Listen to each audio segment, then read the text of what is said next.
ከአንደኛው ፌርማታ ወደ አንዱ ሲሻገር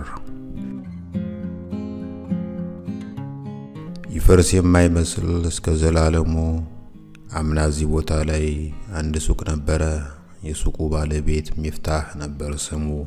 ሙሉ ቀን ሲተጋ በከፊል የሚታይ እንደ ዜና አንባቢ በሱቁ መስኮት ላይ ከወገቡ በላይ እየተገለጠ ለወጪ ወራጁ ፈገግታ እየሰጠ ሸቀጥ እየሸጠ በጋዜጣ ቅዳጅ እየጠቀለለ በልቃቂት አምሳል እየሸበለለ የሁለት ብር ሱካር የብር 50 ዳቦ ጢንጥዬ ቅመም ትንሽዬ ለውዝ የሽልንግ አሻቦ ከተጠቀለለው በልቃቂት አምሳል ደሃውም ሀብታሙም ድርሻውን ያነሳል።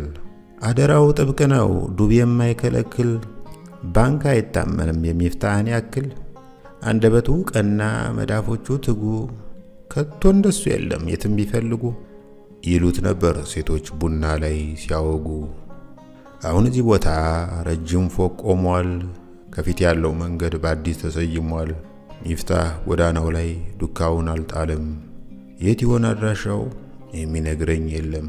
ከአንደኛው ፌርማታ ወደ አንዱ ሲሻገር ከሳር ከቅጠሉ የምሰማው ነገር የከንፈር ወዳጄ ባለፈው ተዳረች፣ ዘመድህ በስደት ባህር ተሻገረች፣ ጉልማ ታሰረ፣ ወንዴ ዘምቶ ቀረ፣ አመዴ ከሰረ የሚል ብቻ ሆኗል።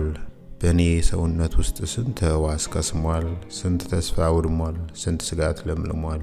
ተጋርዶብኝ እንጂ ቀድሞ ባይታየኝ ደረስ ብዬ ለምጣ ጠብቀህ አቆየኝ ያልኩትን መካዱ አደራ መብላት ነው የጊዜ ልማዱ።